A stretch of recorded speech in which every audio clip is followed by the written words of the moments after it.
இங்கே சத்சங்கம் கேட்க வந்திருக்கிறோம்.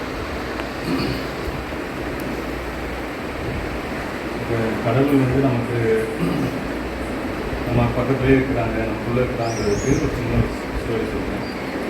இப்போ வந்துட்டு ஒரு பில்டிங் கட்டுற ஒரு கன்ஸ்ட்ரக்ஷனில் வந்துட்டு ஒர்க்கர் கீழே நிற்கிறாரு, மேலே வந்து ஒரு இன்ஜினியர் நிற்கிறாரு. அவர் வந்து இன்ஜினியர் வந்து ஒரு ஒர்க்கரை கூப்பிடுது. அப்போ என்ன பண்ணுறாரு, அவர் வந்து ஒரு 10 rupees எடுத்து அவர் மேலே தூக்கி போடுறாரு. இவர் என்ன பண்ணுறாரு, யாரோ போட்டுருக்கான்னு சொல்லிட்டு எடுத்து வச்சுருக்காரு. அப்புறம் அகைன் 20 rupees போடுறாரு, அதையும் எடுத்து வச்சுக்கிறாரு. 50 rupees அப்படியே போயிட்டே இருக்கு. அப்போ என்ன பண்ணுறாரு, இன்ஜினியர் வந்து டக்குன்னு ஒரு கல் எடுத்து தூக்கி மூஞ்சி அடிக்கிறார் அந்த ஃபாதர்.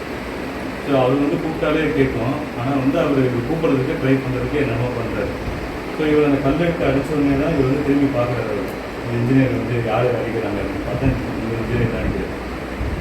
ஸோ இறைவன் வந்து நமக்கு சில இந்த சந்தோஷமான விஷயங்கள்லாம் கொடுக்கும்போது நம்ம அதில் மயங்கிட்டு நம்ம அதெல்லாம் எடுத்து வச்சுக்கணும். இறைவனுக்கு நன்றி சொல்கிறது இல்லை.